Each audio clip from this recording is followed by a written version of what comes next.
के संग लाग रे तेरी अच्छी बनेगी। और जिनको जिनको अपना अच्छा करना है वो संतों की सेवा जरूर करना, क्योंकि प्रथम भगति संतन कर संगा।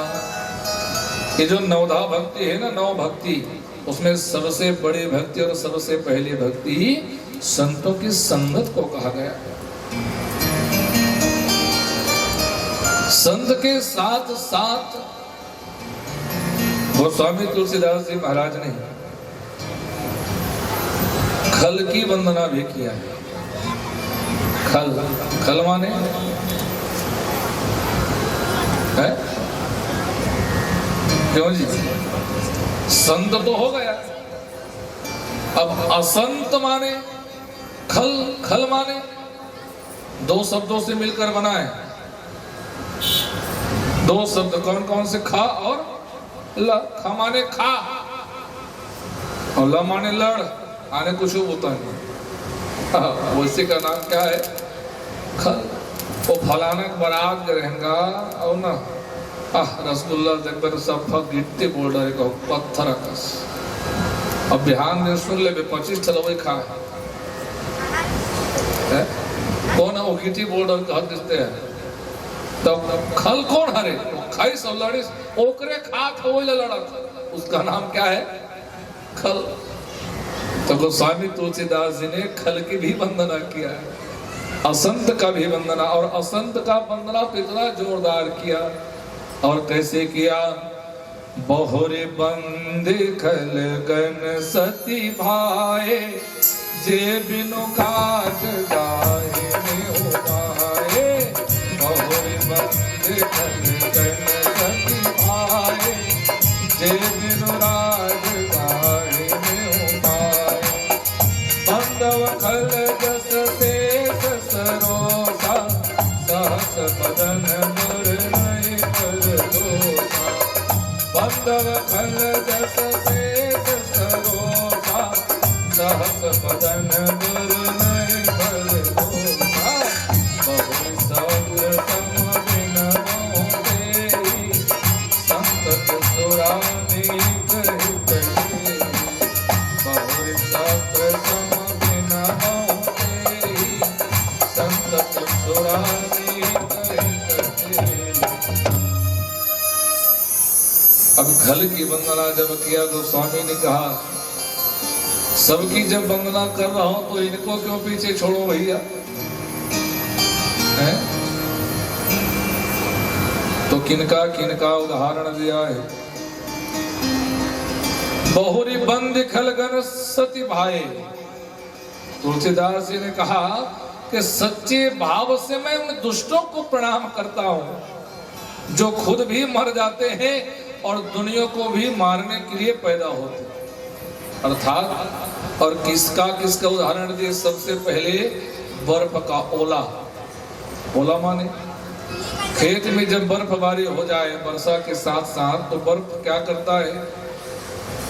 करावो करा बाटी जाना था ना, खेत मगर करा गिर गए करो पताल बारी में करा गिर गए और पताल के जरी में पड़ के करा तो गए गोविंदा नमो नमः पताल शोधा है। वो नार ब्याह लगत को इंजेक्शन लगवा कर फिर नहीं उठे था। अब वो करा ओला, उस बर्फ के ओले को उदाहरण दिया और वो स्वामी जी ने कहा देखो जिस प्रकार बर्फ का ओला पौधे में पड़ जाता है, टमाटर के पौधे में पड़ जाता है या हमारे फसल में, फसल तो जाएगी ही जाएगी लेकिन फसल को नष्ट करने के बाद क्या वो खुश रह पाता है? वो खुद गल के पिघल के नष्ट हो जाता है। ऐसे दुष्टों को मैं बारंबार प्रणाम करता हूं क्योंकि कितनी सुंदर बात कही। बंदव खल जस शेष सरोसा सहस बदन बर नहीं परदोषा। अर्थात शेष नाग जी के मुख के समान उदाहरण दिया ना, शेष जी के समान समझकर मैं प्रणाम करता हूँ जो पराये दोषों का हजार मुखों से बड़े भाव से बखान करते हैं। दोहदैस्य मदैस्य करे तो हदे मेरे गलती करीस, वो हदे मेरे भुला गए, वो हदे मेरे भटक गए, और तोड़ तो देखते हैं कहाँ मेरे अटक गए और सटक के तेला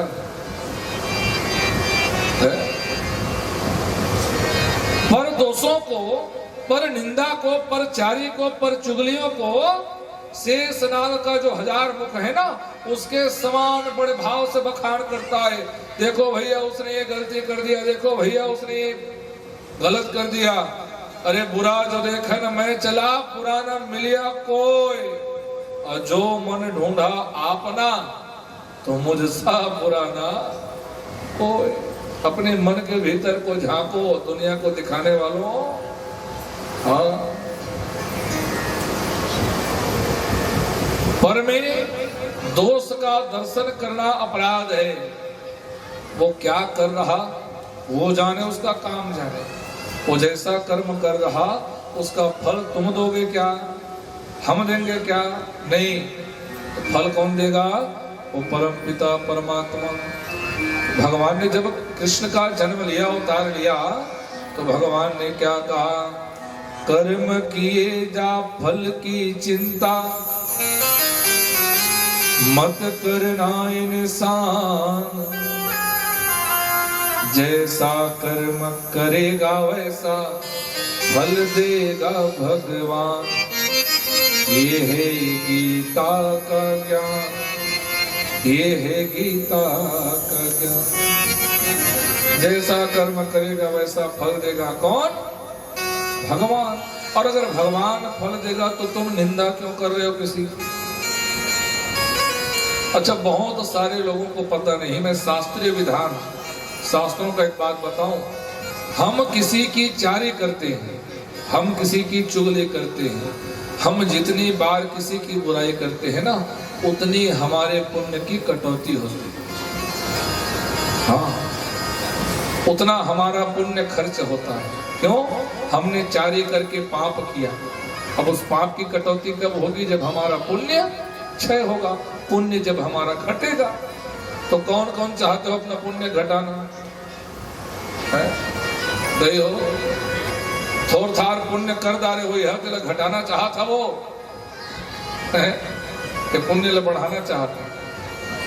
बढ़ाना चाहते हैं। तो किसी की चारी करने से, किसी की चुगली करने से, किसी की निंदा करने से हमारा पुण्य घटता है। और भगवान का गुणानुवाद करने से, अगर कोई व्यक्ति गलती भी किया है तो गलती को दाब दो, उसके पुण्य का बखान करो, उसके सत्कर्म का बखान करो। इससे क्या होता है? आपके पुण्य में भी वृद्धि होती है। इसलिए हम यहाँ बैठ के किसकी गाथा गायन करते हैं? भगवान की। क्यों? ताकि हमारे पुण्य में बढ़ोतरी हो। ये कथा में बैठ के हम बुराई करते हैं, बताओ। अगर बुराई करेंगे तो पुण्य कटौती होगी, और बड़ाई करेंगे तो पुण्य में बढ़ोतरी होगी। इसलिए बड़ाई करना चाहिए। और ऐसे अनेक अनेक अनुवादों से खल का, दुराचारियों का एक नहीं करोड़ों करोड़ों बार प्रणाम किया है बाबा तुलसीदास। और बाबा तुलसीदास ने ये भी कह दिया कि उदय केत समहित सबही के, कुंभकर्ण सम सोवत निके। अर्थात कुंभकर्ण की उपाधि दे दिया। हम कितना भी किसी को जगाएं, हम कितना किसी को भी बताएं, लेकिन जो कुंभकर्ण के स्वभाव का है उसका काम तो सोना ही है। उसको तो केवल सोना अच्छा लगता है, निद्रा उसको प्यारी लगती है। इसलिए तुलसीदास जी ने अंत में सुंदर वचन कह दिया, क्या? तुम मुनि प्रणवो पृथुराज समाना, अपर अघ सुनई सहस दस काना। मैं उन दुष्टों को भी प्रणाम करता हूँ जो पृथु भगवान के जैसे 10,000 कान से भी अगर बुराई श्रवण करे तो भी कम पड़ जाती है। अब बताओ, शेष नाग के 10,000 मुख को बखान करने के लिए कहा, और पृथु महाराज के 10,000 कान को बुराई सुनने के लिए कह दिया। पृथु भगवान के बारे में सुने हैं ना। पृथु महाराज इस धरती को गाय बनाकर दोहन की और तब धरती में सारे सुख, सारी सुविधा, सारी संपदा, धन धान्य, लक्ष्मी, फल फूल ये सब प्राप्त हुआ। इसीलिए पृथु के द्वारा धरती को दोहन किया गया, तो धरती का एक नाम पृथ्वी हुआ। क्या हुआ? पृथ्वी। पृथ्वी कहते हैं ना धरती को, पृथु महाराज के दोहन के कारण कहते। और पृथु महाराज के लिए भगवान जब प्रसन्न हुए, दर्शन दिया, तो कहा बेटा मेरा दर्शन कभी व्यर्थ नहीं जाता, मांग जो मांगना है मांग। अच्छा, तो क्या मांगा? भगवान अगर आप प्रसन्न हैं तो मुझे 10,000 कान दे दीजिए। अब 10,000 कान तक भावर गाल में छप छवाई सोई नहीं। हाजी 10,000 कान माने 10,000 कानों में जो श्रवण शक्ति होती है, सुनने की शक्ति होती है, वो हमारे कान को प्राप्त हो जाए। और इन्हीं पृथु भगवान का उदाहरण बाबा तुलसी ने दिया। किनके लिए? दुष्टों के लिए। और बताया कि पृथु महाराज के जैसे 10,000 कान अगर इन दुष्टों को मिल जाए तो भी पर निंदा सुन के इनका हृदय प्रसन्न होता है। पर की निंदा सुनने में वो कान कम नहीं होंगे। और अगर 10,000 मुख भी मिल जाए बुराई करने में शेषनाग के जैसे, तो भी बुराई करते करते वो थकने वाले नहीं है। और कहा कि मैं करोड़ों करोड़ों बार प्रणाम करता हूं, लेकिन मुझे पता है कि दुष्ट सुधरने वाले नहीं है, समझने वाले। कुंभकर्ण की नींद में जो सोने का आदि है, उसे कितना भी शंख बजाओ, भेरी बजाओ, मृदंग बजाओ, मंजीरा बजाओ, झांझ बजाओ, पर वो उठने वाला वो मांग के ही पैदा हुआ है दुनिया की बुराई करने के लिए। ऐसे घर की वंदना करने के पश्चात बाबा तुलसीदास जी महाराज इस संसार में सज्जन और असज्जन जो होते हैं ना, असज्जन माने जिनके भीतर सज्जनता नहीं होती, जिनके भीतर किसी की भलाई सोचने की पावर नहीं होती, ताकत नहीं होती। बंदव संत असज्जन चरना और दुख प्रद भय बीच कछु बरना। असज्जन कौन?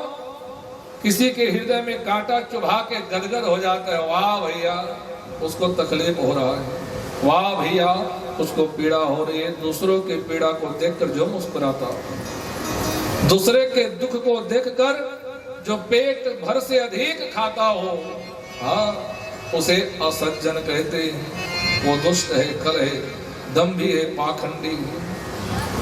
और अब याज्ञवल्क्य और भरद्वाज जी का समागम हुआ। याज्ञवल्क्य मुनि महाराज वैशंपायन के शिष्य हैं और भरद्वाज जी महाराज देवगुरु बृहस्पति के शिष्य हैं। फिर भी संतों का समागम किसके लिए हुआ? हमारे लिए हुआ। और ऐसे बाबा तुलसीदास मणिकर्णिका घाट। कोई वाराणसी गए? काशी गए हैं जी? कोई नहीं गए हैं? गए थे मन हाथ उठावा। हाँ जन गए हैं। काशीपुरी में घूमते घूमते एक घाट आती है, मणिकर्णिका घाट। नाम सुने होंगे ना, 10,800 घाट, 80 घाट, सुने कि नहीं सुने? वहां 2 जगह चीता जलती, एक हरिश्चंद्र घाट में और दूसरा मणिकर्णिका घाट। मणिकर्णिका घाट में रात के ठीक 2 बजे जिसकी चिता जलती है, उसी के भस्म के राख से भगवान विश्वनाथ का श्रृंगार होता है। काशी का बात बता रहा हूं ना। आज तक ऐसा कभी भी नहीं हुआ कि 2 बजे रात को किसी की लाश वहां नहीं पहुंची हो। सोचो उन महापुरुषों को, सोचो उस जीव के विषय में जो जल भी गया, जल के राख हो गया, और जिनका राख भगवान की श्रृंगार करने का काम आ रहा है। ये मणिकर्णिका घाट की व्यवस्था। और ऐसे मणिकर्णिका घाट को बाबा तुलसीदास ने स्थान बनाया और उस स्थान में बैठकर रामचरितमानस की वो दोहा वो चौपाई गाथा गायन करके इस संसार को सुनाया। कहते हैं तब तक गोस्वामी तुलसीदास जी महाराज ने 9 का राम नाम का जाप कर लिया था। 9 का माने है जिसमें क्रमशः 9 बार 9 आता है, अर्थात 99 करोड़ 99 लाख 99,999। कितना 9 हुआ? 9 बार 9 आता है। इतना मंत्र जाप बाबा तुलसी ने कर रखा। बताओ कितनी बड़ी सिद्धता होगी। हमारे शास्त्र कहते हैं कि आप जिस नाम का जाप कर रहे हो उतनी करोड़ संख्या अगर आपने जाप कर लिया तो वो नाम अपने आप सिद्ध हो जाता है। लेकिन उसका एक नियम है, पहले 5 तत्व से बने शरीर के लिए अलग अलग जाप करना होता है। जैसे ओम नमः शिवाय। ओम नमः शिवाय का जाप प्रत्येक व्यक्ति नहीं कर सकता। क्यों? क्योंकि सामने में क्या लगा है? ओम। सामने में क्या लगा है? ओम। पंचाक्षरी मंत्र है, ना मा सी वा य। ओम की गिनती नहीं होती क्योंकि ओम अक्षर नहीं है, ओम प्रणव अक्षर है, माने प्राण देने वाला। ब्रह्मा विष्णु सदा शिव जानत विवेका, प्रणवाक्षर के मध्य ओमाक्षर के मध्य ये तीनों एका। ओम हर हर हर महादेव। ओम जिस जिस मंत्र में लगा है साहू जी बड़े ध्यान से सुनना। चाहे ओम नमो भगवते वासुदेवाय, या ओम नमो नारायणाय, या ओम भूर्भुवः स्वः, या ओम त्र्यंबकम यजामहे, या ओम नमः शिवाय। जितना भी मंत्रों में ओम लगा है बिना गुरु बनाए बिना कर्ण दीक्षा लिए आप उस मंत्र का जाप नहीं कर सकते। हाँ, और अगर बिना गुरु दीक्षा के आपने इस मंत्र का जाप किया तो आपके जीवन में जितना भी आपने पुण्य कमाया उसका सर्वनाश हो जाता है। इसलिए हमारे सीहोर वाले बाबा कौन? श्री शिवाय नमस्तुभ्यम क्यों निकाले? क्योंकि पता है कि ओम नमः शिवाय का जाप केवल गुरु दीक्षा प्राप्त करने वाले लोग जाप कर सकते हैं। इसलिए उन्होंने श्री शिवाय नमस्तुभ्यम, दोनों का अर्थ है नमस्कार करना, दोनों का अर्थ है प्रणाम करना, लेकिन जाप आप ओम नमः शिवाय का नहीं कर सकते। कब तक? जब तक आपने गुरु के द्वारा कर्ण दीक्षा नहीं लिया हो। हमारी भाषा में क्या कहते हैं? कान फुकवाना। जब तक कान नहीं फुकवाए हैं तब तक हम ओम नाम से कोई भी मंत्र का जाप नहीं कर सकते। इस संसार में ऐसा कोई मंत्र नहीं जो ओम के बगैर पूरी हो। समझ रहे हैं ना? इसलिए ओम क्या है? सर्वोपरि है। आ उ मा, ये 3 अक्षर मिलके क्या बने हैं? ओम। अकार उकार मकार तीनों मिलकर बन गए ओमकार। आ ओम, ये 3 गुण बने, सत रज तम, भूत भविष्य वर्तमान। समझ में आ रहा कि नहीं आ रहा? यही है ब्रह्मा विष्णु और महेश, यही है उमा रमा और ब्रह्माणी। ब्रह्माणी माने ब्रह्मा की पत्नी, ओरिजिनल नाम सावित्री। सावित्री ब्रह्मदेवस्य प्रथमो मोक्षो यथा, अंजलि सर्वकार्येषु प्रथमेवां शुभस्तथा। ब्रह्मा की पत्नी का नाम क्या है? इचित बताया देखिए, क्या नाम है दयो? सावित्री। बोले यह थोड़ी, हाँ, एक टीवी वाला मन बिगाड़े हो, मैं थोड़ी बिगाड़े। शंकर भगवान संग पार्वती बैठी तो होकर सुवारी।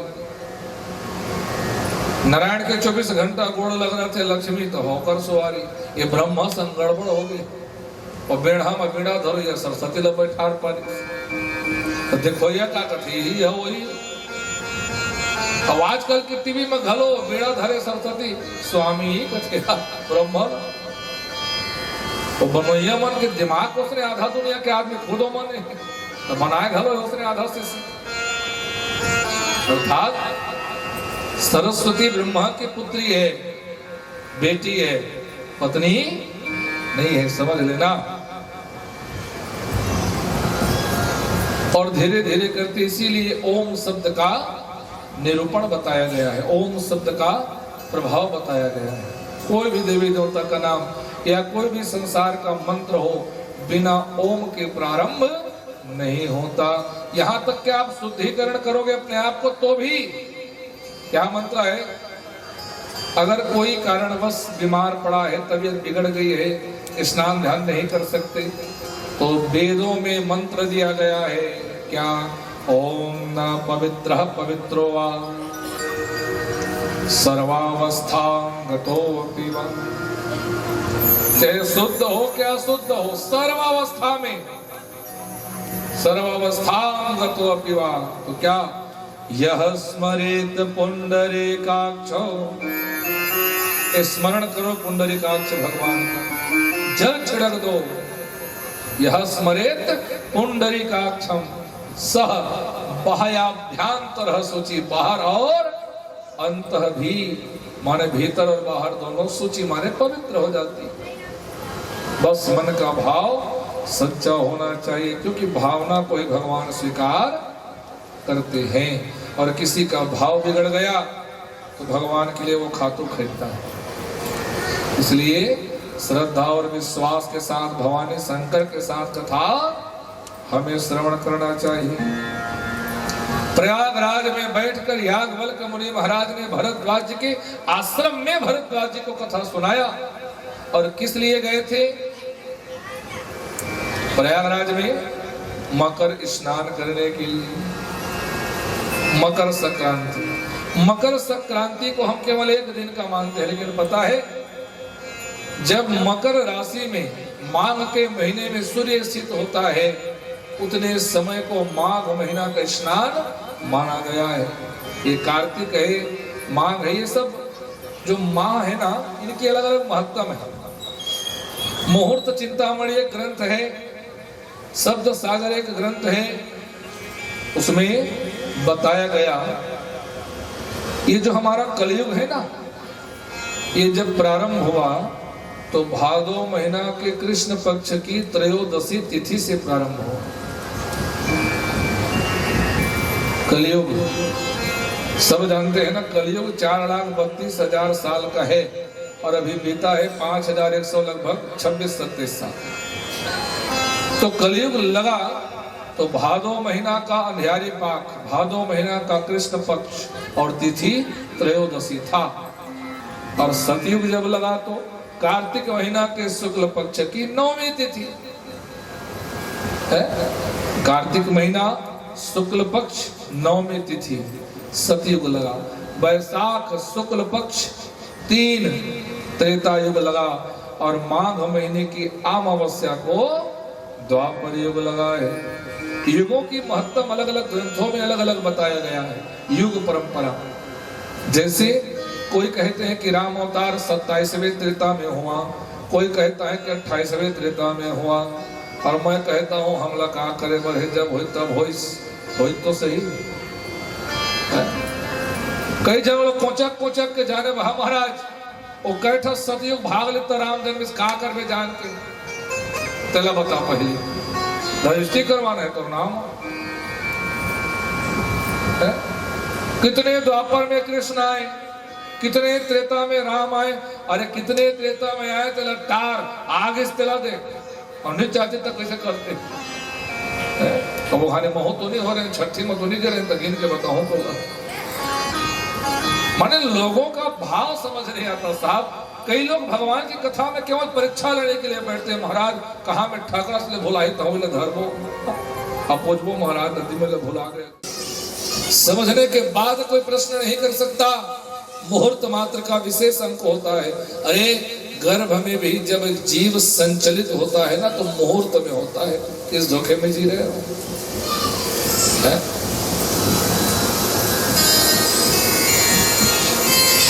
अगर कुछ समय में ही कारण अगर गर्भ में बीज पनप जाता तो सुनो, विधि ने लिखा ललाट पर छठी रात की अंक।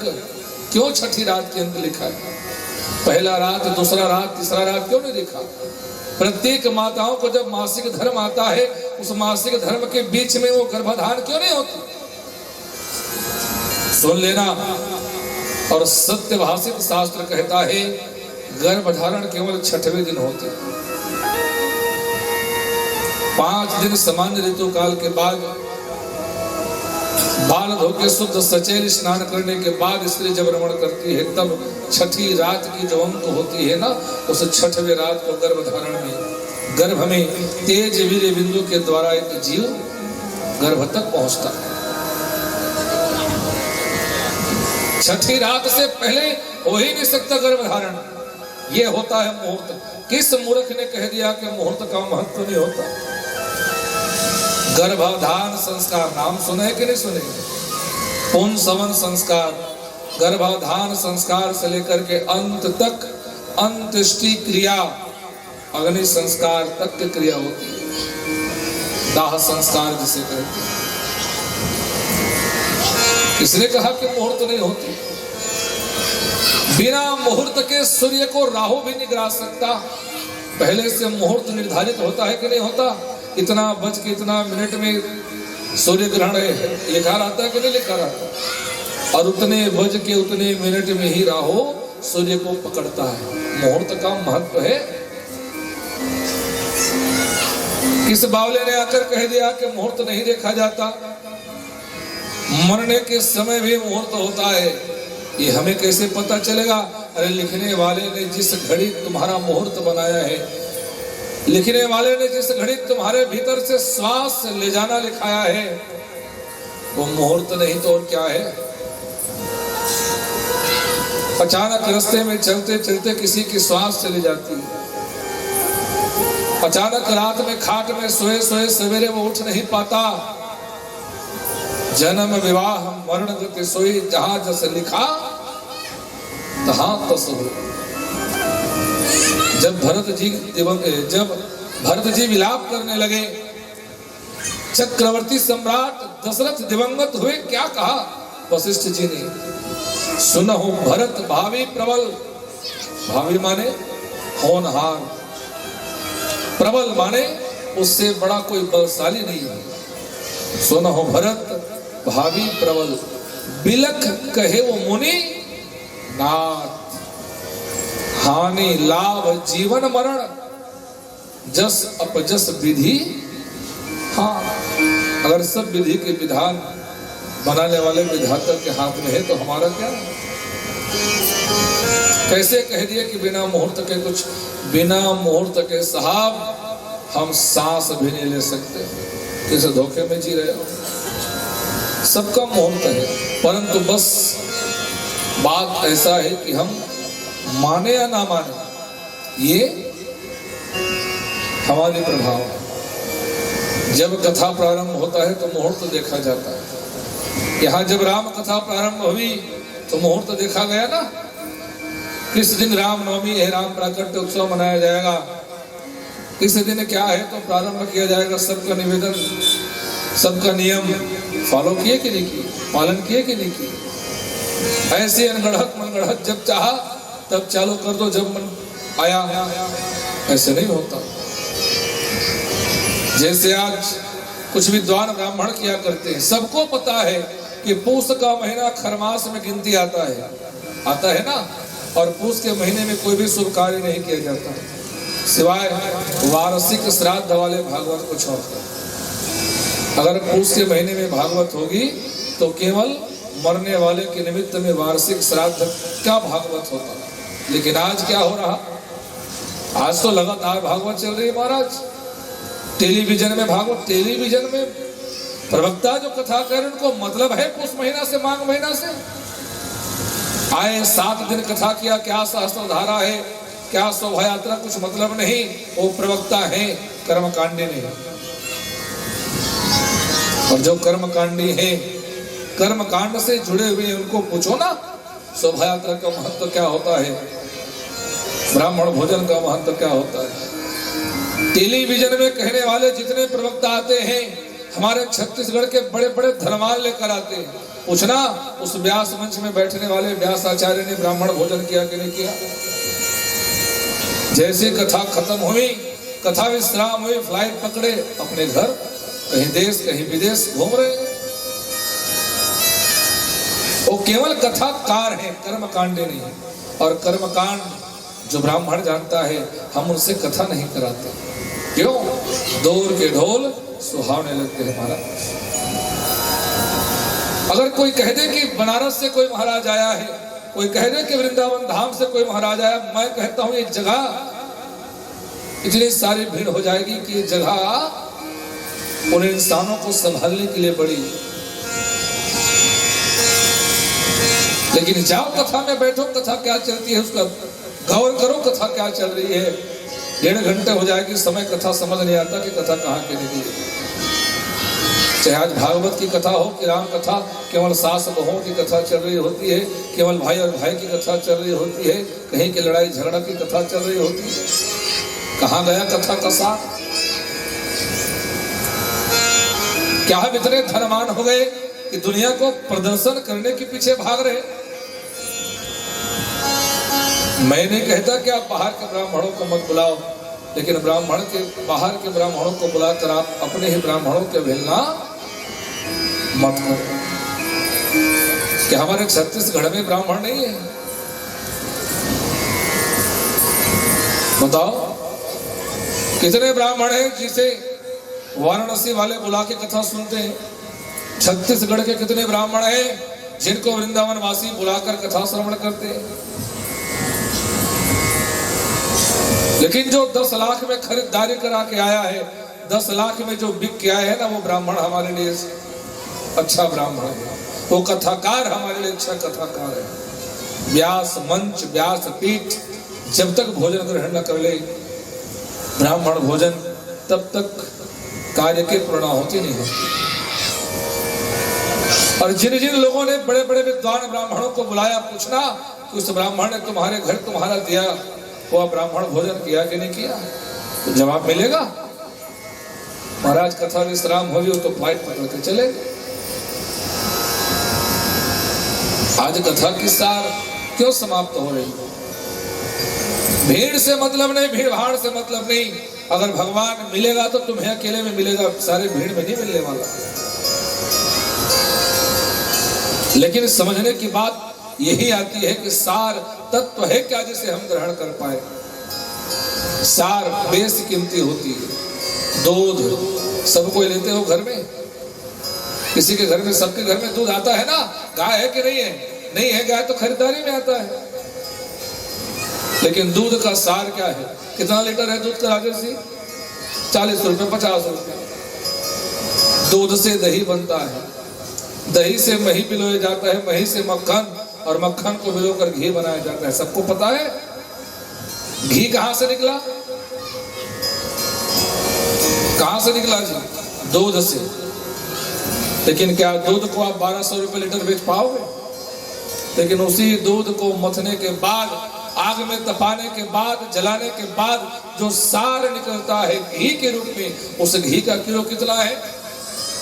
लगभग 1200-1500 रुपए लीटर। क्यों? क्योंकि सार है, दूध का जड़ है, दूध का सार। उसी प्रकार कथा का सार हमें ग्रहण करना चाहिए। परंतु आज कथा के सार को तो छोड़ो साहब, सार तत्व से हम सब कितने दूर चले जा रहे हैं। किसी समय में जितनी सत्यनारायण कथा होती थी, आज उतनी भागवत कथा हो रही, राम कथा हो रही है। लेकिन क्या कोई समझने वाले हैं? क्या हम सुधरने वाले हैं? बड़े भाव से तो कहते हैं कि हम बदलेंगे, युग बदलेगा, हम सुधरेंगे, युग सुधरेगा। लेकिन ईमानदारी से बताओ, हम सुधरने वाले हैं? नहीं है महाराज। जब तक पंडाल में है तब तक कथा, सुहावनी लगती है, बड़ी सुंदर लगती है। और जैसे पंडाल के बाहर गए, वो जूता, वो चप्पल, वो सैंडल पहनी, तो सारी विषय वस्तु, सारे कालखंड हमारे पांव के जरिए आकर हमारे मस्तिष्क में चढ़ जाता है। फिर वही माया, फिर वही मैं, फिर वही मोर। एक शिष्य के, एक गुरु के 3 चेला। अब गुरु तो गुरु है, तीनों चेलों को बराबर ज्ञान देगा कि अलग अलग देगा? स्कूल में जब आप सबने पढ़ाई किया तो आपको अलग से गुरुजी पढ़ाते थे क्या? सबको बराबर बैठा के। लेकिन तीनों चेलों ने ज्ञान अलग अलग लिया। अब अलग अलग कैसे? सबसे पहले चेले ने क्या कहा? तोर तोरे और मोर मोरे। पहला चेला ने कहा क्या? तेरा तेरा है और मेरा मेरा है। और दूसरे चेले ने क्या कहा? मेरा मेरा है, तेरा भी मेरा है। बताओ, गुरु ने शिक्षा बराबर दिया, लेकिन ग्रहण करने वाले चेलों ने क्या सीखा? पहले ने कहा तेरा तेरा है, मेरा मेरा है। दूसरे ने कहा मेरा तो मेरा है, लेकिन तेरा भी मेरा है। और तीसरे वालों ने क्या कहा? भैया, न मैं मेरा है न तो तेरा है, ये संसार 2 दिनों की रैन बसेरा है। अब बताओ, तीनों चेलों में सबसे सुंदर बात किसने ग्रहण किया? तीसरे नंबर है। गुरुजी ने तो ज्ञान बराबर बांटा था ना भाई, लेकिन ज्ञान की सार्थकता, सार तत्व को ग्रहण किसने किया? तीसरा नंबर के बेटे ने। क्या ग्रहण किया? वो कथा सुन के समझ गया जो भगवान भोलेनाथ ने सुनाया था। क्या समझा? कि मैं अरु मोर तोर तय माया, यही तो माया है। ये मेरा है, ये तेरा है, ये उसका है, इसका है। क्या है माया? जाना तो सबको है, और माया क्या है बड़े ध्यान से समझना। सार तत्व को समझा रहा हूं। आंख सबके पास है कि नहीं है? किसके किसके पास है जी? सबके पास है ना आंख। लेकिन वो आंख हमारा है क्या? तो कांकारे फिराने की है? आंख सबके पास है कि नहीं? किसके किसके पास आंख है? हाथ खड़ा करो तो। सबके पास है ना? अब इच्छे तो हम अपनों कह रहा है। अब ये भी तो बोल रहे थे ना हमारा नहीं है, तो फिर कैसे हाथ खड़ा करके महाराज हमन कर रहे? अगर ये आंख हमारी होती, अगर ये आंख हमारी होती तो हमारे मर्जी से नहीं चलती। हमारा कौन है जो हमारी मर्जी से चलता हो, हमारा कहा मानता हो? वही तो हमारा होगा ना। लेकिन ईमानदारी से बताना, ये आंख हमारा कहा मानती है क्या? अगर मानती तो बुढ़ापे में कम दिखाई देती क्या? अगर ये कान हमारी होती तो बिना हमारी मर्जी के हमें कम सुनाई देती क्या? बताओ, ये कान हमारी है? अगर हमारी होती तो हमारी बिना मर्जी के बहरा होते हम? है? बुढ़ापा आता है तो सब बहरे होते हैं कि नहीं होते? कान कम सुनाई पड़ता है कि नहीं पड़ता? अगर ये कान हमारा होता तो कम सुनाई क्यों पड़ता? अरे दुनिया की तो बात छोड़ो साहब, ये सर का एक बाल भी हमारा नहीं है क्या? अगर ये हमारा सर का, हमारा बाल एक भी हमारा होता तो बिना हमसे पूछे सफेद होता कि हम सफेद होने देते है? बताओ, ईमानदारी से अपने दिल में हाथ रख के बताओ, क्या हम हमारे हैं? नहीं है। जब हम ही हमारे नहीं, हमारे सर का बाल ही हमारा नहीं, ना हमारी आंख हमारी नहीं, ना हमारा कान हमारा नहीं, हमारे मुख में लगा वो दांत हमारा नहीं जो बिना पूछे हमसे टूट जाती है, तो फिर मेरा धन, मेरा दौलत, मेरा जमीन, मेरा जायदाद किसका है भैया? आए गजब रे बुलावा हरि का, छोड़ के सब कुछ जाना पड़ेगा। उसके घर से जब बुलावा आएगा, वो ये नहीं सोचेगा कि कितना काम तुमने बचा रखा है, कितना काम तुमने कर रखा है, किस काम से तुम्हें कितना मिलने वाला है। सोचेगा क्या? काल जब आता है तो बड़ी गजब का खेल खिलाता है।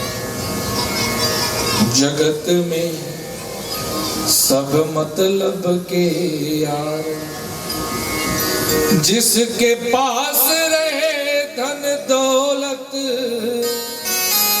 अटल सत्य बता रहा हूं ना, जिसके पास रहे धन दौलत, उसके मित्र हजार, जगत में सब मतलब के यार। इसीलिए कहता हूं साहब, भगवान की कथा सुनो, यहाँ कोई नहीं अपना, सिया राम जपा करना, संसार के लोगों से आसान किया करना। ये दुनिया है, सुख में साथ सभी है तेरे, दुख में सब मुंह मोड़ेंगे। अरे दुनिया वाले तेरे होकर तेरा ही दिल तोड़ेंगे। देते हैं जो भगवान को धोखा, इंसानों को क्या छोड़ेगा। कसमें वादे प्यार वफा सब बातें हैं, बातों का क्या कोई किसी का नहीं यहाँ। केवल एक है जो 24 घंटा हमारे साथ चलता है, आशीर्वाद इसका, माता पिता गुरु और भगवान का। 24 घंटा छत्र छाया भगवान की हमारे इर्द गिर्द रहता है, हमारे आस पास रहता है, परंतु हम बावले होकर समझ नहीं पाते। वो है हमारे पास बैठा है तो हमारे मुंह खुल रही है तो एक बार बंद हो रही है। वो है हमारे सामने बैठा है तो हमारी आंखें बार बार खुल रही है, बंद हो रही है। अगर वो नहीं होता तो एक बार आंखें खुलने के बाद खुली की खुली रह जाती।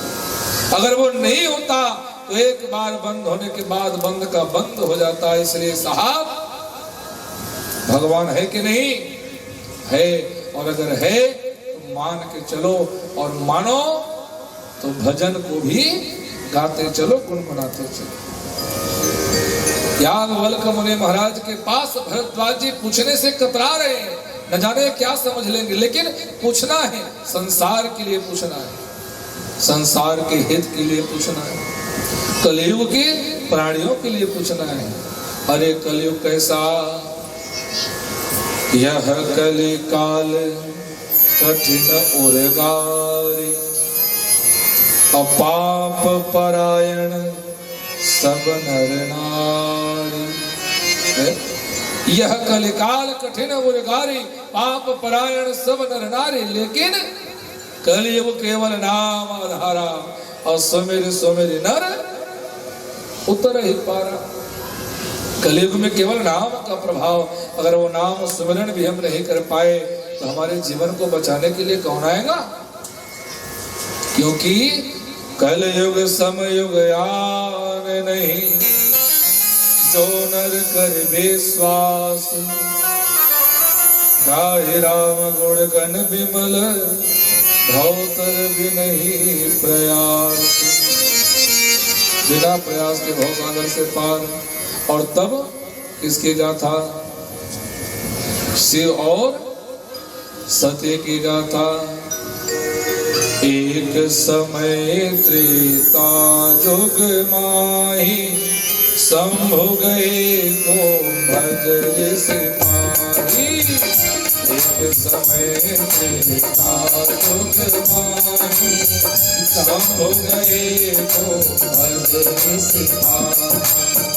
राम नाम सुंदर करतारी, संशय में हम राम नाम सुंदर करतारी,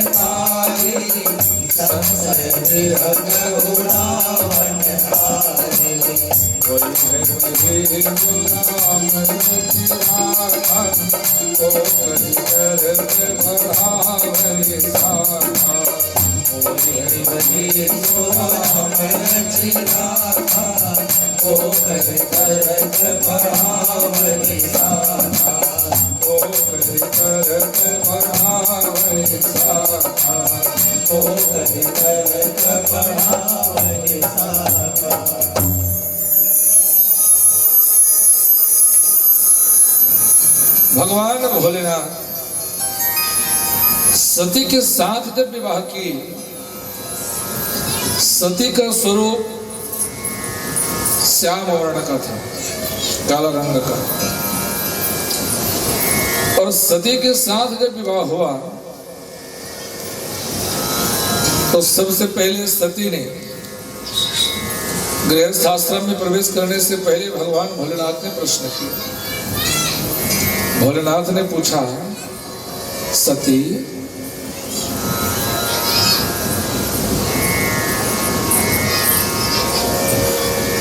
क्या तुमने गुरु बनाया है?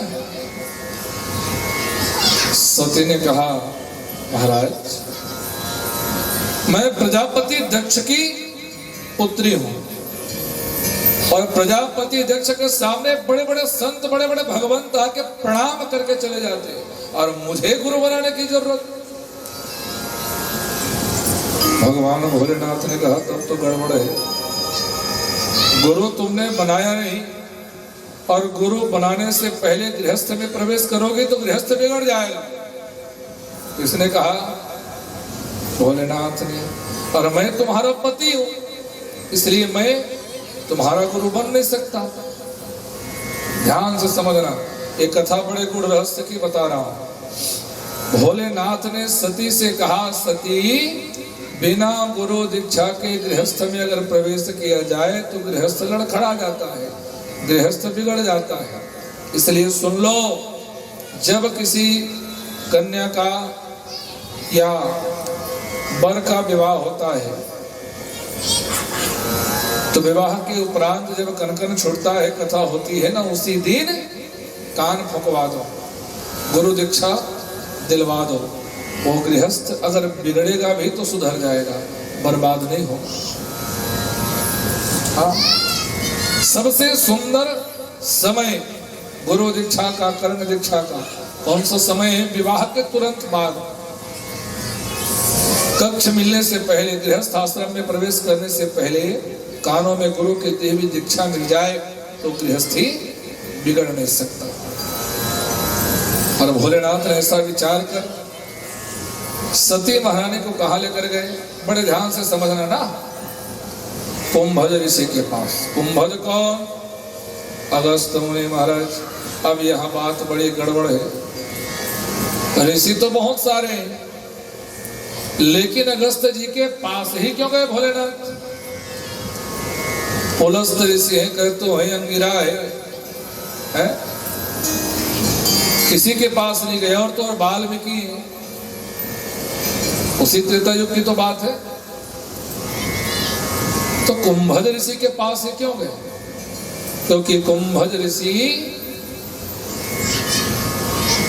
संबंध बनाने से पैदा नहीं हो रहे थे। अगस्त मुनि महाराज की पिता मित्र और मैया वरुणा, मित्रा वरुण के पुत्र हैं, और दोनों के वीर्य बिंदु एक मटके में, घड़े में स्थिर था, और उस कुंभ से, घड़े से, मटके से प्रादुर्भूत किसका हुआ? अगस्त जी महाराज का। इसलिए नाम कुंभज ऋषि कहा गया।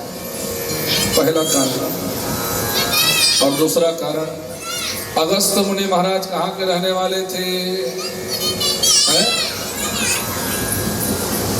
कहाँ के रहने वाले? नहीं पता?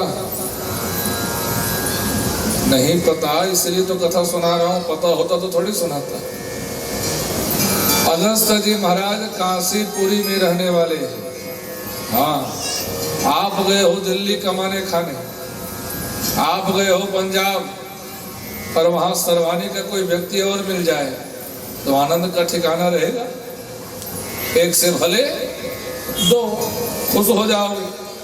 तो अगस्त मुनि महाराज के पास इसलिए गए भगवान भोलेनाथ, क्योंकि भगवान भोलेनाथ के सहचर अनुचर जो अगस्त जी हैं वो कांसेपुरी के रहने वाले हैं।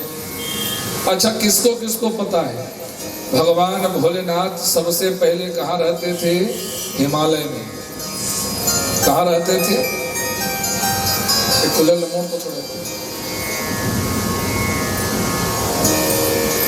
सबसे पहले भगवान का स्थान हिमालय था। और हिमालय में रहते रहते भगवान का तपस्थली मंदराचल पर्वत की कंदरा थी। बड़े ध्यान से समझना ना।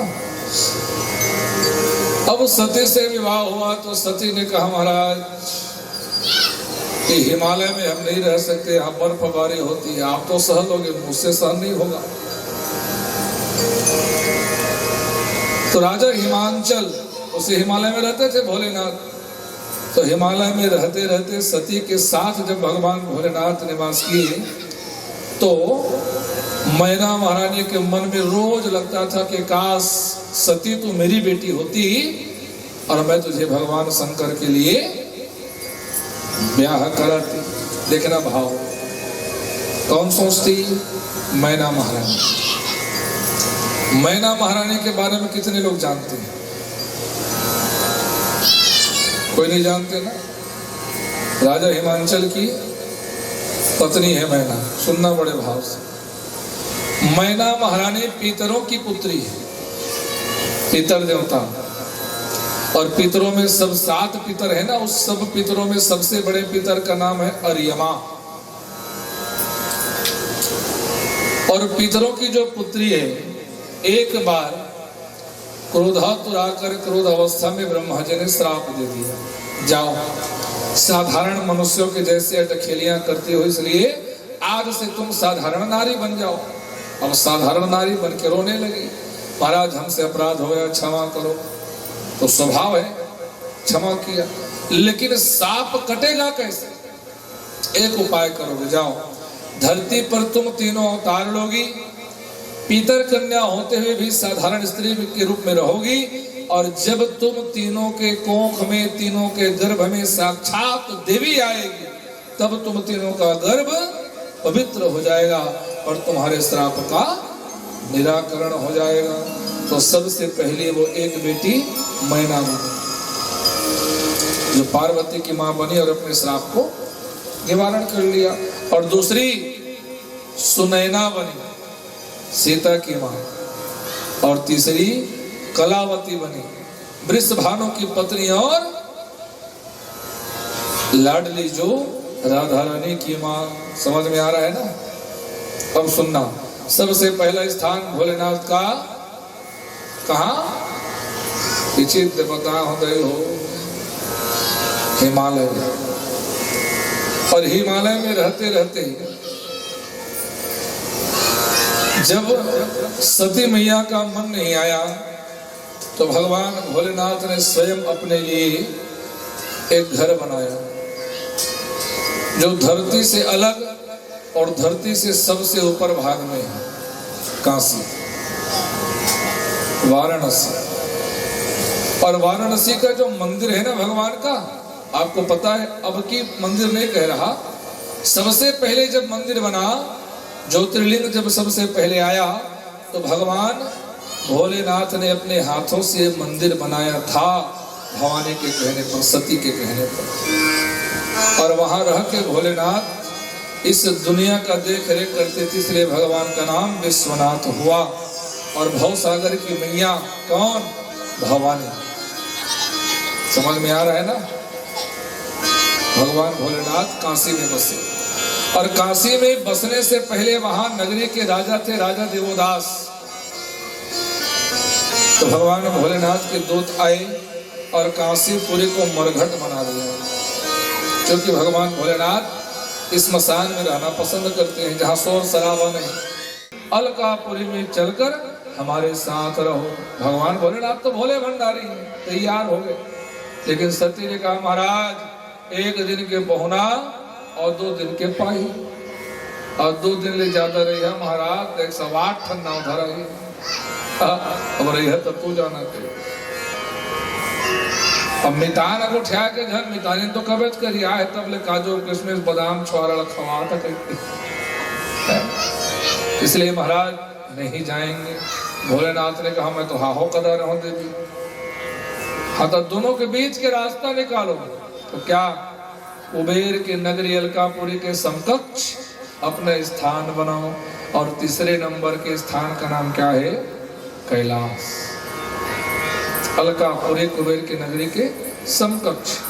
अब सुनो, कैलाशपुरी में जहां भोलेनाथ बैठते हैं टीवी में हम देखते हैं वो भगवान की तपस्थली है, तपस्या करने की स्थली। भले टीवी में नहीं बताया जाता लेकिन शास्त्रों में वर्णित है कि भगवान जहां बैठकर तपस्या करते हैं वहां एक बट का वृक्ष है बरगद का,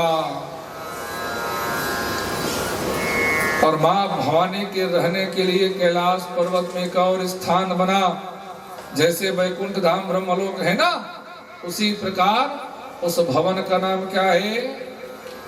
रजत भवन, जहां मैया भवानी रहती है। कौन सा भवन? रजत भवन। कोई भूलोगे थोड़ी। 7 दिन के गए पूछो, एक दिन बैठा के पढ़ के पढ़ सुनावा है। तो कथा बड़ी प्यारी है, सुनना और समझना बड़े भाव से।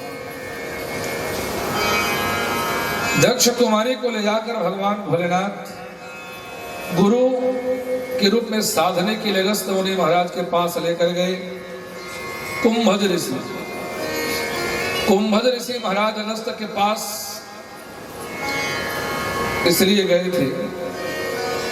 अगस्त्य मुनि महाराज के बारे में जो लोग जानते हैं, वैशंपायन के शिष्य हैं और विंध्याचल पर्वत को आज तक रोक के रखे हैं। कौन?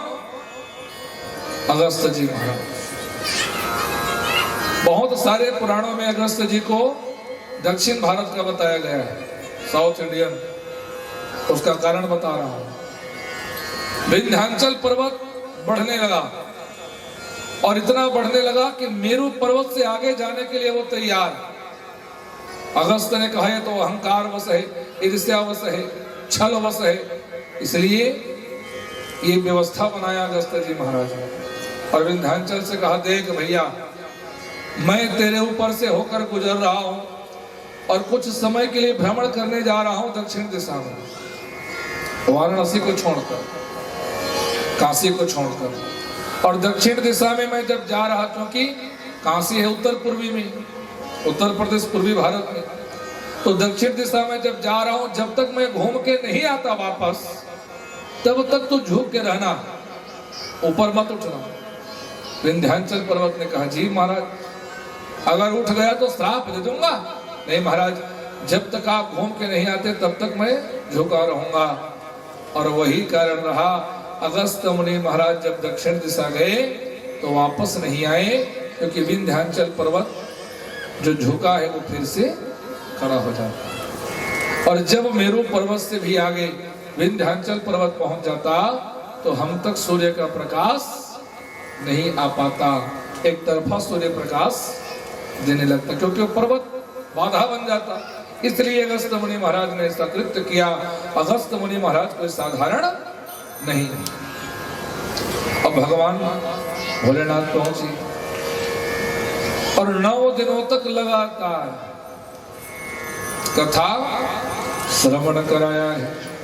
भगवान जी की कथा जब श्रवण किया, 9 दिन 9 रात तक कथा विराम होने के बाद भगवान भोलेनाथ ने अगस्त्य जी को राम राम किया, तो सती के मन में सबसे पहले भ्रम आया, संदेह आया, और उपजा संदेह विशेषी।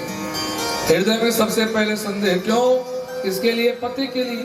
मेरा पति बावला हो गया क्या? पूरी दुनिया इसके आगे आकर नतमस्तक होती है, सर झुकाती है, प्रणाम करती है, और मेरा पति एक साधारण संत के सामने सर झुका रहा है।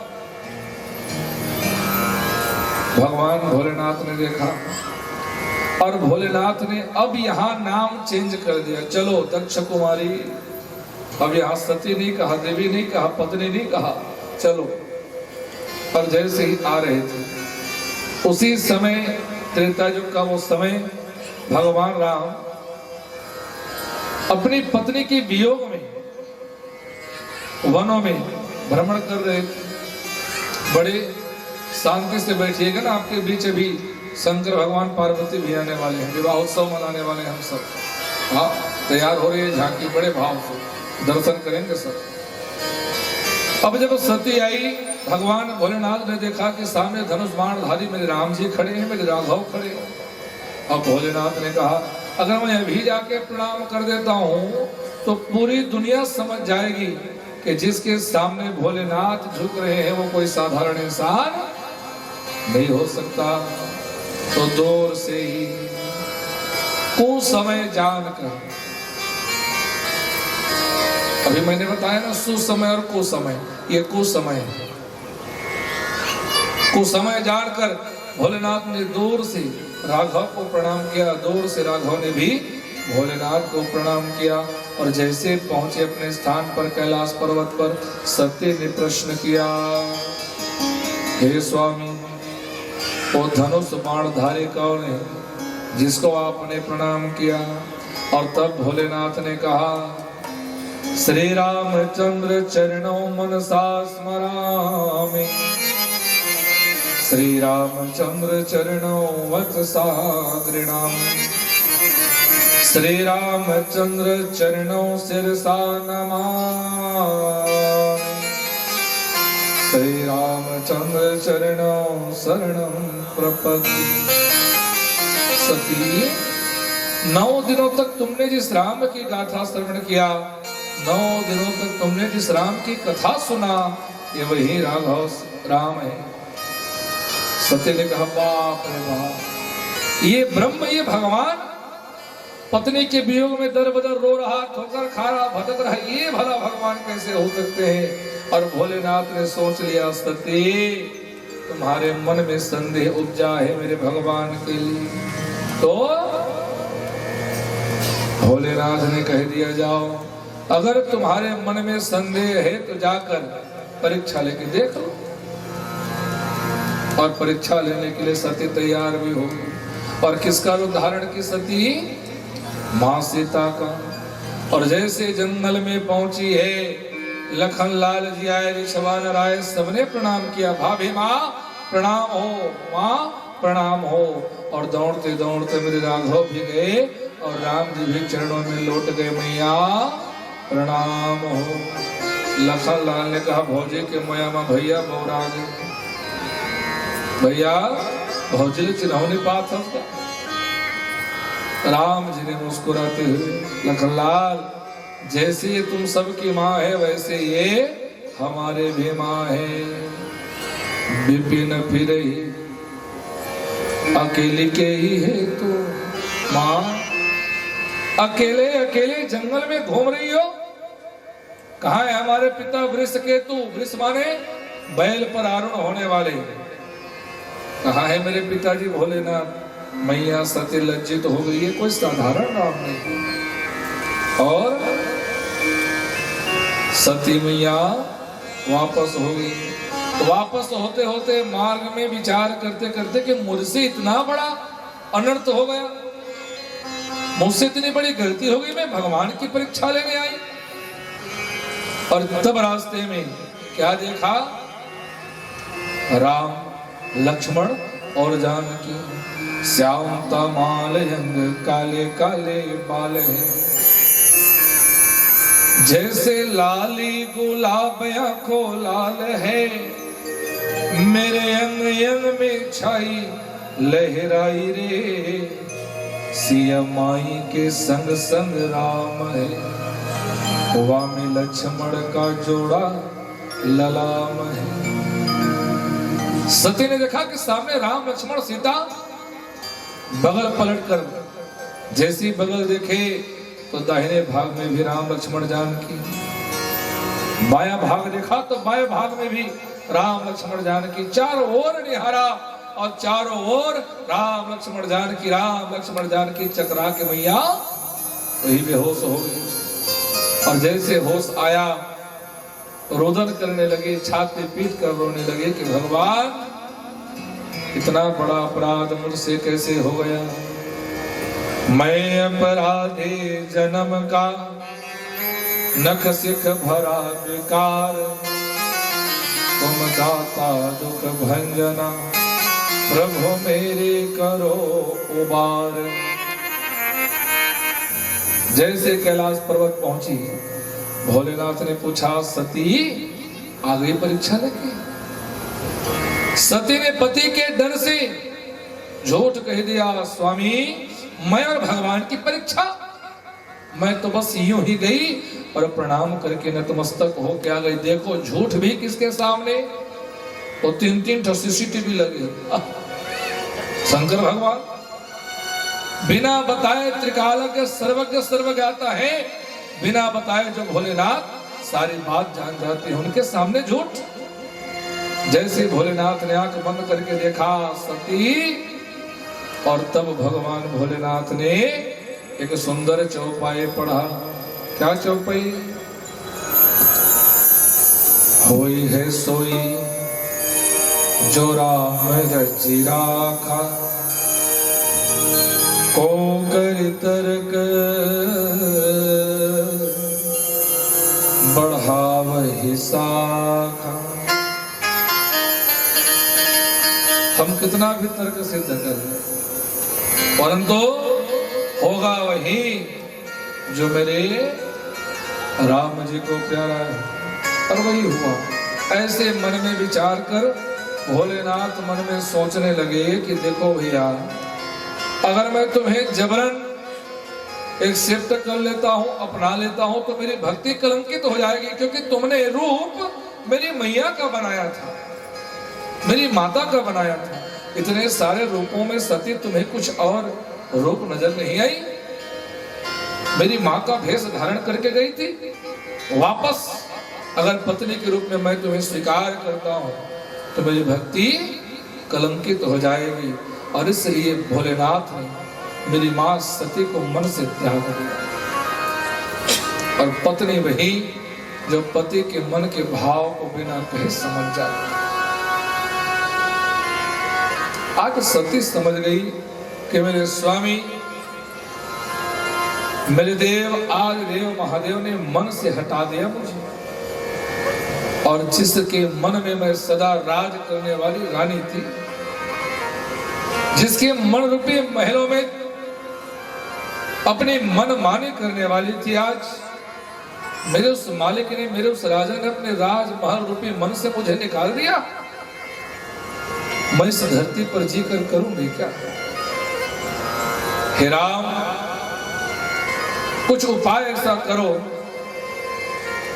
कि जिस पति ने मुझे त्यागा, उस पति की आंखों के सामने मैं रह नहीं सकती। इसलिए महाराज, मुझे अपने स्थान पर बुला लो, मुझे अपने स्थान पर जगह दो, स्थान दो। और धीरे धीरे समय पार होते गया, भगवान समाधिस्थ हो गए। समय आया और सती के पिता महाराज दक्ष यज्ञ कराने लगे।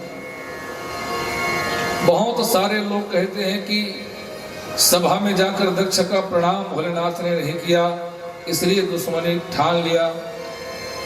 लेकिन कल की कथा में मैंने बताया, दक्ष ने चंद्रमा को श्राप दिया, और उस श्राप का उबार भोलेनाथ ने किया था चंद्रमा से। तब से खुन्नस प्रजापति दक्ष को था।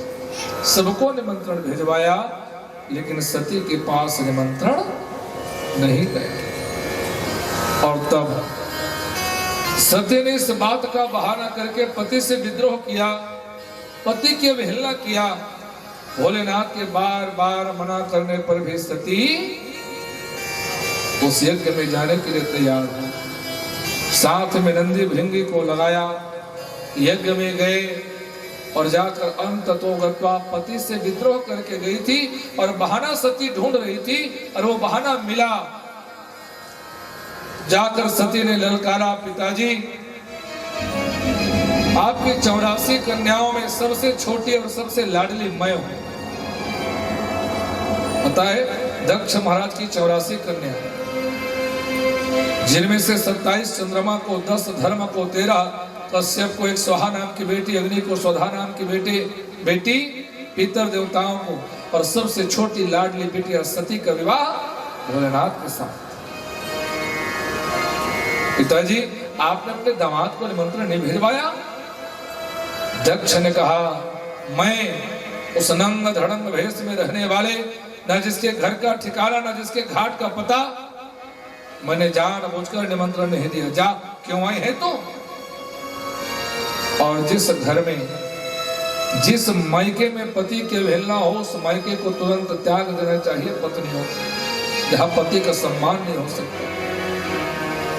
ऐसा समझकर सती ने मन में ये विचार किया कि मैं आई तो थी अपने पति के लिए भक्ति जगाने, लेकिन अभी याज्ञवल्क्य मुनि महाराज ने भरद्वाज जी से कहा ना, तुलसीदास जी ने खल की वंदना में कहा ना कि कुंभकर्ण की नींद सोने वाले लोग भक्ति को नहीं जान सकते।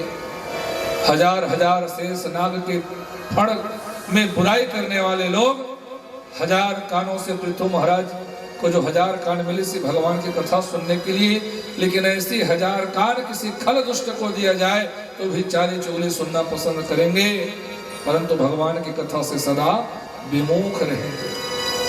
सती ने कहा, घर में पति ने मन से मुझे परित्याग कर दिया, यहाँ भी आकर मेरा काम बन नहीं पाया तो मैं जी के करूंगी क्या? और अपना वो शरीर अग्नि कुंड में प्रवेश करा के जल के राख। देखते ही देखते सती का वो शरीर जब जलने लगा, तीनों लोकों में हाहाकार मच गया। सारे देवता डर के मारे भागने लगे। नंदी भृंगी भगवान भोलेनाथ के पास गए और हाथ जोड़कर, भोलेनाथ क्षमा करना, हम अपनी मैया को बचा नहीं सके, मां सती की हम रक्षा नहीं कर पाए। भोलेनाथ के प्रेम का दर्शन करो। भोलेनाथ को इतना क्रोध आया, जटा जोट एक ढेरी फेंकी, वीरभद्र प्रकट हुआ, सारे यज्ञ को विध्वंस कर दो। हे वीरभद्र, जहां मेरी पत्नी का मान सम्मान नहीं हो सकता, उस यज्ञ का सर्वनाश कर दो। और वीरभद्र गए, यज्ञ का सर्वनाश किया।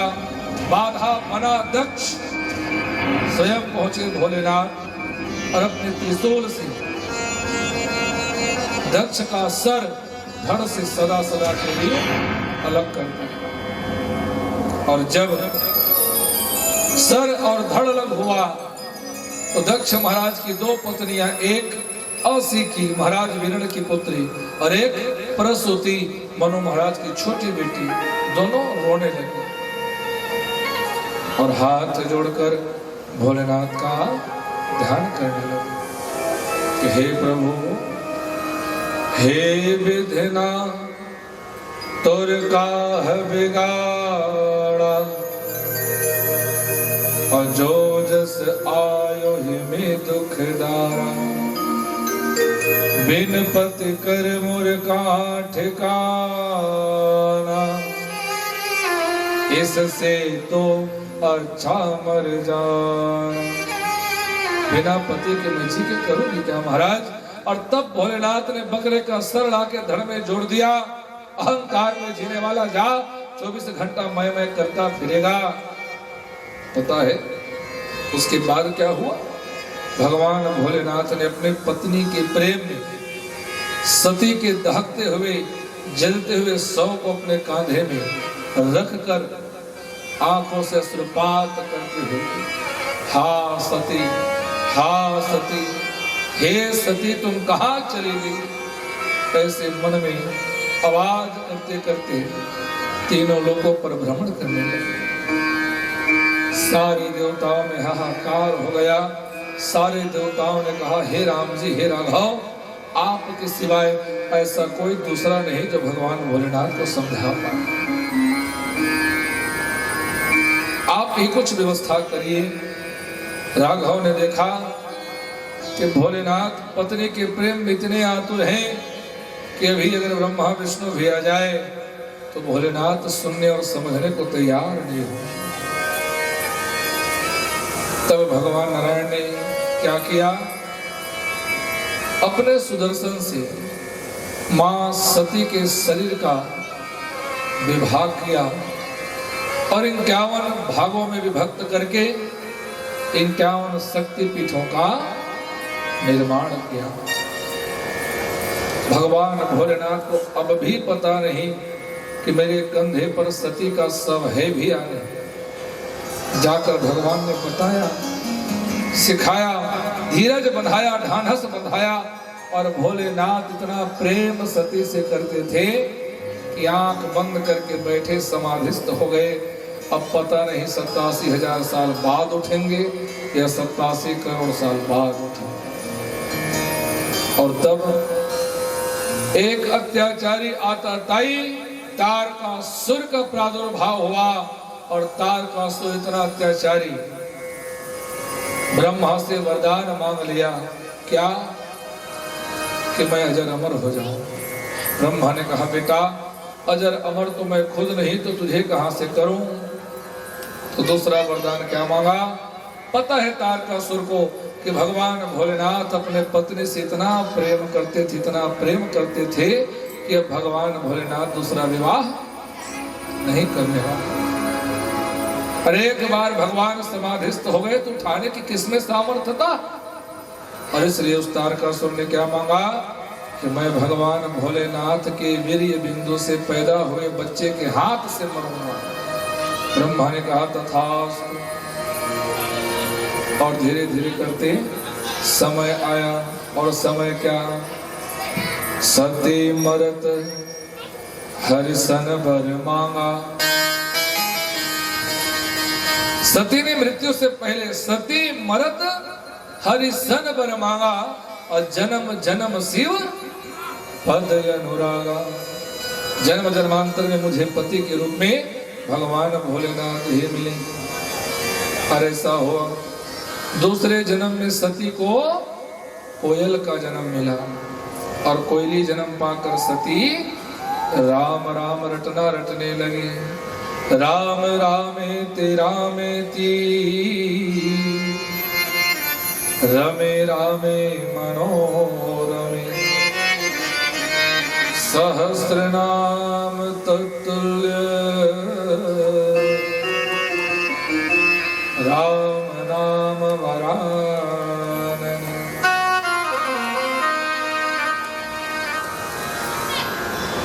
और कोयली के जन्म में भगवान राम जी ने दर्शन दिया और भगवान राघवेंद्र सरकार पूछती है, पूछो क्या चाहिए। सती ने कहा, एक जन्म मिला था पति से विवाद कर बैठी, प्रभु एक और जन्म दे दो। इस बार विवाद नहीं, पति से संवाद करूंगी। राघवेंद्र सरकार ने हामी भर दिया, लेकिन सबको पता है कि राम जी के बिना कहे भोलेनाथ मानने वाले नहीं। इसलिए पार्वती के रूप में कहां पैदा हुई, मैना महारानी के गर्भ में। मैंने बताया ना भी, मैना महारानी सती को देखकर रोज विचार करती कि ऐसी बेटी अगर मेरी होती तो मैं भी भोलेनाथ को दान कर जाती। लेकिन देखो जब अपने ऊपर आती है वही मैना महारानी भोलेनाथ को देखकर दुत्कार देती है। हाँ, समय आया और भोलेनाथ के पास राघव गए, राम जी गए और राम जी ने भोलेनाथ से कहा, प्रभु आप संसार के सर्वप्रथम हितैषी हैं, आप संसार के सबसे बड़े परोपकारी हैं। और हाथ जोड़कर राम जी भोलेनाथ की आराधना करने लगे। मंदार माला तुलताल काय कपाल मालांकित से कराय। मंदार माला तुलताल काय कपाल मालांकित से कराय। देव्यांबराय च दिगंबराय नमः शिवाय च नमः शिवाय। देव्यांबराय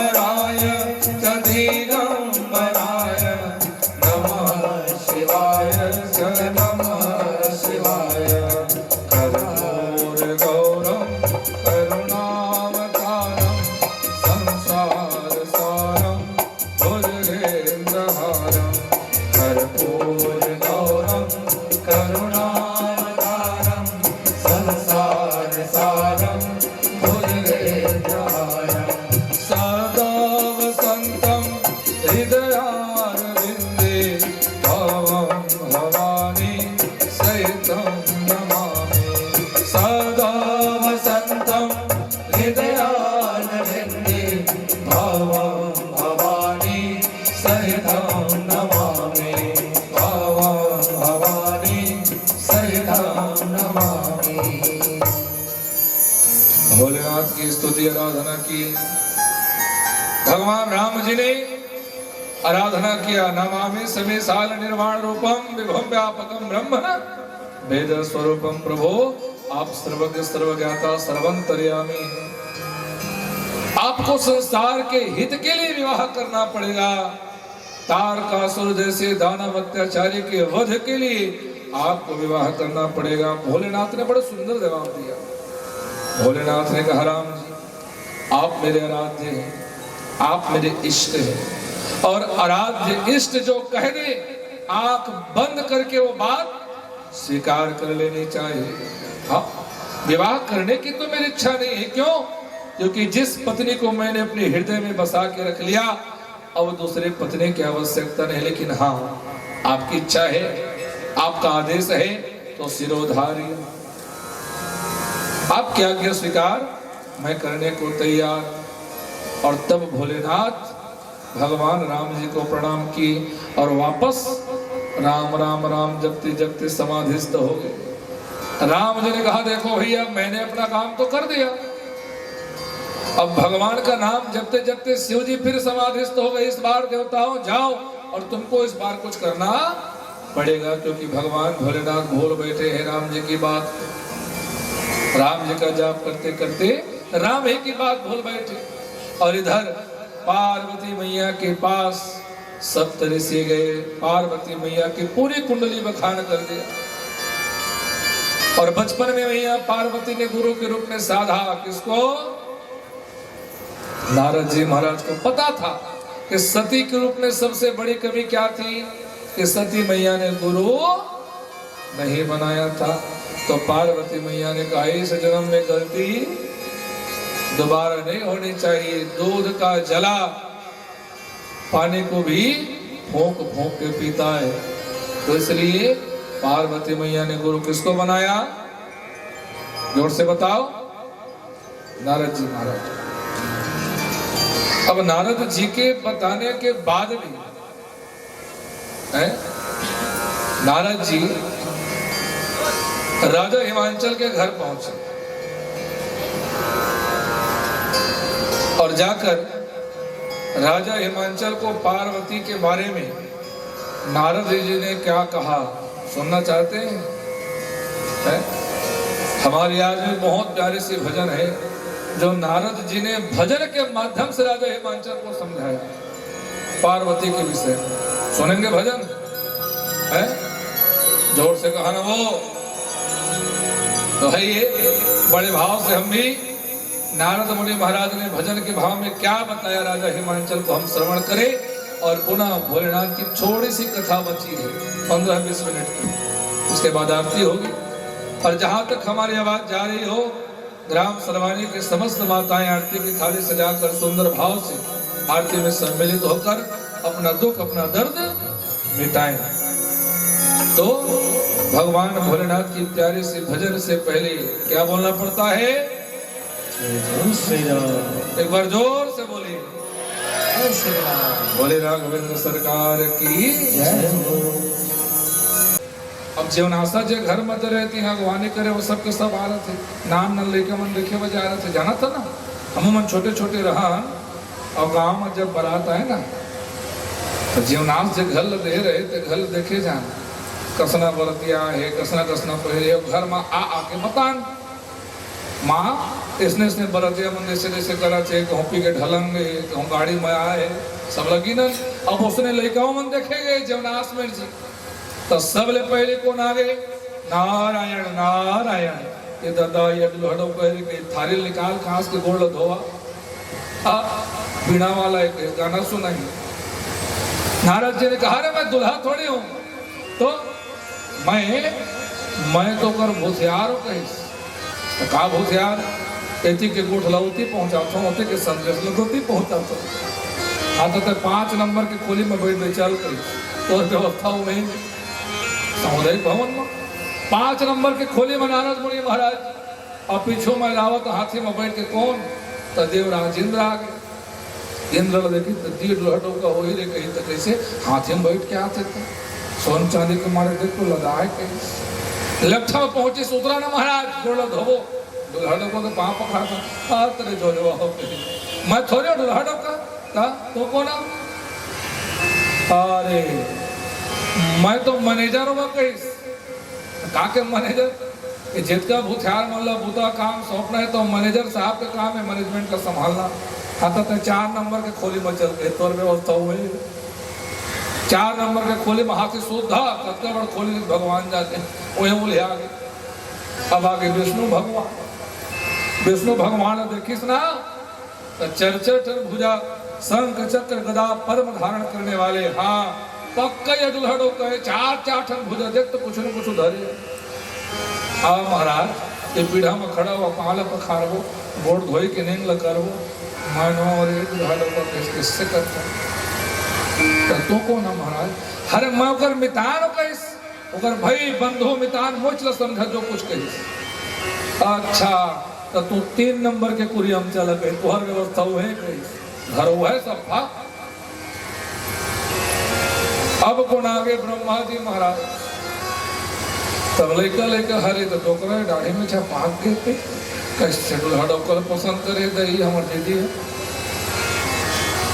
झन कहत रहे देवता मन के मन कैस करियर दाढ़ी के सादा कैस तो 4-5 ठना के मुंह देखते भाई ये कर दो कैस हरे आया तो दे लट्ठा मां ब्रह्मा जी महाराज लट्ठा में महाराज दे पीढ़ा में खड़ा हुआ कैसे तो हम दुल्हड़ो को कैस आतरे जो कैस मैं तो कर भाई होगा मितान झूठ लबारी कहा था अब हिच्चे कर मितान 3 नंबर के खोले में बैठे थे कहीं तो मैं कर बहुत यार होगा वो तो 5 नंबर खोले में बैठे थे तो मैं कर बूता काम संभलोइया हूँ मैनेजर लबारी मारा थे कहीं तो मैनेजर तो 4 नंबर खोले में बैठे थे मरना तो हो ब्रह्मा कैसा मैं कहा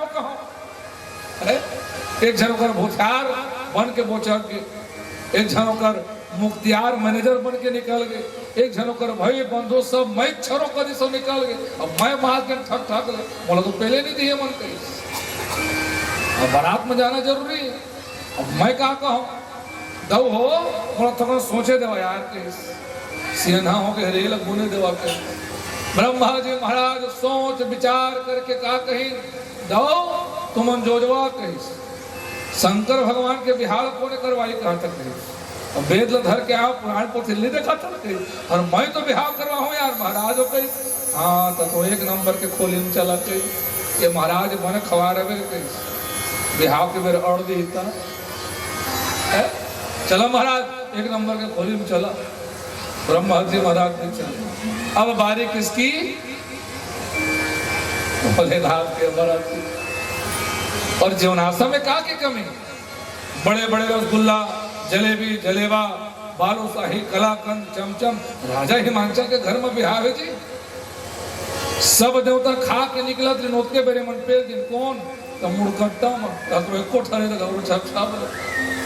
अब जीवनाश घर मना सियनहा मल्ल रखते जाना था कि नहीं जाना था सियनहा मल्ल काबा लड़ाई झगड़ा हुई तो सियनहा मल्ल अगवाते हैं जान लगा लड़ाई झगड़ा हो गए तो उन्हें मना दे व्यवस्था बना दे और जीवनाश घर में जब मेरे परोसा रोसा देते ना ते मेरे सियनहा मल्ल खड़ा करते समझे भेंट सियनहा मन करते कि लेकर मन तो फिर अब सियनहा जलेबी भेजवा दरिस रसगुल्ला भेजवा दरिस मिक्सचर भेजवा दरिस करी लाडू भेजवा दरिस एक बाल्टी लेके गेट में न भिले परोसे नहीं यार आए नहीं वापस कहीं और निकल के देखिस अरे बाल्टी धर के खड़े भाट में देती तो बात इस कलेक्टर बना था मुखिया गिरी तो देती निकली और डोकरा चल इस कहा हो गए बाल्टी धर के खड़े अरे देती तो देख खा लेला कहा हो गए एक तो मुंह च नहीं है खाए बैठे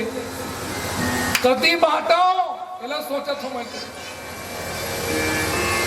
और मुखिया के मुंह पर सीतोच्यार हर दऊ के का भैया तो तुम मुंह च नहीं कति ले खावे रे तय देवे के नहीं देस मोर बहाटाला जो छप छप्पा मुंह वाले ते खाई गई तय देवे थने उठा रे बरतिया तो बरते मन भी उड़ जाते जाना तो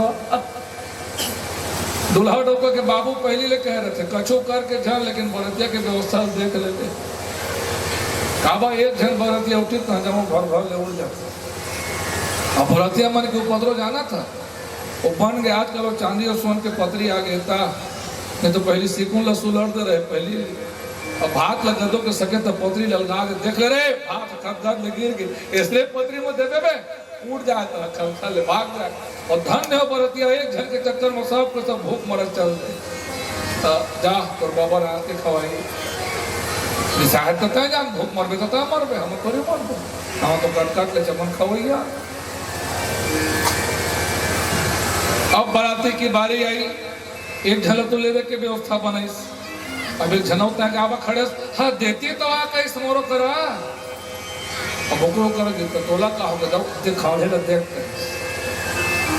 खाले में का है एक तो चारों दिशा में मुंह च मुंह होएगा कहीं कति तो सांप पतरी ला सियना के इस मोर तो का गोल हो गया यार के इसने बड़तिया में बाबापुर खा में देखे लेकिन मुखिया तो मुखिया होता है अब इतके राजा हिमाचल थोड़ी पूछे जाए सुन तो कैसे वो मिस्त्री मन बनैया मन बनाते कृष्णी खंगे का एक एक बरतिया के चारों मुखा में पतरी दसाते खा जिसका सर्वचत का खाई के नहीं सके थे फेंक दी लेकिन दसा देते ऐसे सुंदर सुंदर व्यवस्था बरतिया मन की अब वो बरतिया लड़का मन देखी सीढ़ी बीड़ी भगवान हो डर के मारे घर में जाके फैकल उठा के दयो दयो काय रे मोर लेकर काय मोर राजा काय मोर फैकल उठा दे तो पांव पर तो फैकल उठा बेड़ी लहड़ा सांस में फिर से कहा के बेटा अरे बेड़ी ल तो दे पहले दई बेड़ी ल तो दे वो अरे कहा के बेटा तोर पांव पर तो दई पहले थिराए तो दे तो पूछबे कहीं बेड़ी ल तो दे अरे तो वो कहा दे दई तो पांव पर तो कहीं तो घर झन निकल काबा बेटा बरतिया तो निकल पड़े कैसे कोई मोटा में झांके में झन निकल बे दई कहत हो तो कैसे तो काबा ने निकल हो बीपी वाली है सो मरित जावे कैसे बीपी है बढ़ जाए दई तो काबा झन पूछ गई इस ककरो आंखी से मुंह नहीं दई घोड़े से बोढ़ले में से चर्चा पर अब ककरो आंखी तकर पीठ कति आंखी आंखों कति मुंह दई अंते ल देखत अंते ल गोछा के हटक दी हबक दी त हंगाए के पत्थर हमात अब जवनासा घर में भगवान का डीजे तैयार और भगवान की बाराती में जाने के लिए सब के सब अच्छा यहाँ जितने लोग बैठे हैं भगवान की बाराती कौन कौन बनेंगे हैं कैसे गई सरवाने का भाव भगवान के बरतिया नहीं मिलते नहीं बना कहूँ बरतिया हम भूत परत के धलो धोरना के बराबर नहीं होगा हाँ जी भैया हो नहीं बना बरतिया शंकर भगवान कौन कौन बने हाथ खड़ा करा 5, 10, 15, 25 अब बाकी मन नहीं बना तो बाकी मन घर दिया मन है जावत होती मुड़कट्टा वाला खवैया छावा मुड़ में लेते वो सकिया खवाए तो कल बरतिया बन जाओ अब बरतिया मन क्या करते चपंगनाथ थे वो क्या करते सबला बता के ठीक है नहीं जाने तुम आदर तो बाराती बनना है ना तो बाराती लोग क्या करते हैं करना पड़ेगा करोगे पक्का डन है मोटे आवा ना वो कटवा पकड़ा हो बटो कर बैठे तो बाराती बनना है ना अगर भोलेनाथ तैयार हो गए हो माता के साथ तो यहाँ पधारेंगे यहाँ तो कुर्सी लगा दीजिए उनके लिए तो भाई आज की कथा यहाँ विराम ले रही है और सुनो बड़े ध्यान से कल की कथा भगवान भोलेनाथ अपने घर आएंगे कल भी बहुत सारी कथा है, राजा प्रताप भानु की कथा, नारद की मोह प्रसंग, राम अवतार की भूमिका, मनु शत्रुपा का तप, और कल कथा का अंतिम चरण होगा राम प्राकट्य उत्सव में। कल हमारा ये जो सरवानी गांव है ओरिजिनल अयोध्या बनने जा रहा है, भगवान राम का प्रादुर्भाव कल होने जा रहा है। तो कल आप सबको आना है और बड़े धूमधाम से आनंद उत्सव मनाना है। तो उसका प्रैक्टिस आज करना पड़ेगा, उसका रिहर्सल आज करना पड़ेगा, तब तो बनेगा ना। तो भाई आज की कथा यहाँ विराम लेती है और प्यारा सा भगवान की बराती वाला भजन हो जाए। उससे पहले जोरदार क्या बोलना पड़ेगा? जय श्री राम। जोर से बोलिए, एक बार और बोलिए, जय जय श्री राम। जय श्री राम। बोले राघवेंद्र सरकार की जय हो। बोले शंकर भगवान की जय। बैठे चले बरतिया हो।